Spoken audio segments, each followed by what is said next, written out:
The story of Icarus is usually told as a warning. A young man is given wings made of feathers and wax. He is told not to fly too close to the sun. He ignores the advice, rises higher and higher, and falls into the sea.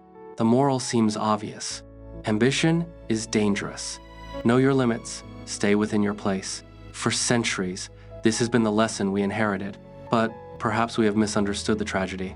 Before Icarus flew too high, he was trapped. He and his father, Daedalus, were imprisoned in a tower by King Minos. The wings were not built for glory. They were built for escape. And yet, when we retell the story, we rarely dwell on the prison. We rush past the confinement and focus on the fall.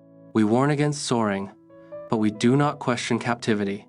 The alternative to flying was not safety, it was stagnation. It was a lifetime inside stone walls, a slow erosion of spirit, a horizon visible through a narrow window, but never touched. There are two ways to die in this myth. One is sudden and spectacular. The other is quiet and invisible. And most of us are far more afraid of the first.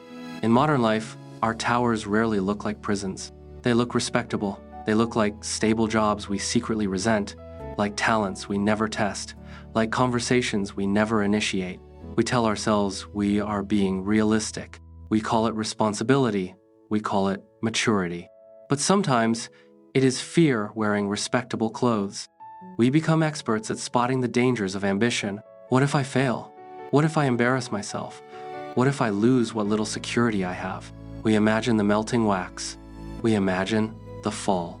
What we rarely imagine is the slow suffocation of never having tried.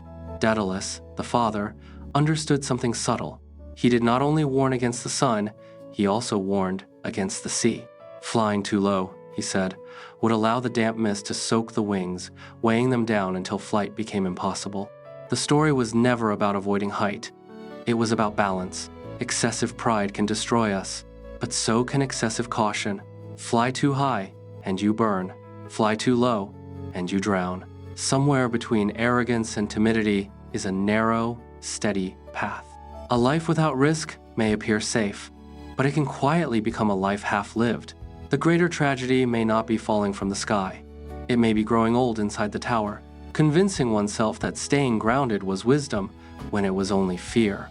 We all have wings of some kind, an idea, a longing, a version of ourselves that feels slightly out of reach. The question is not whether we might fall. The question is whether we can bear never having flown at all.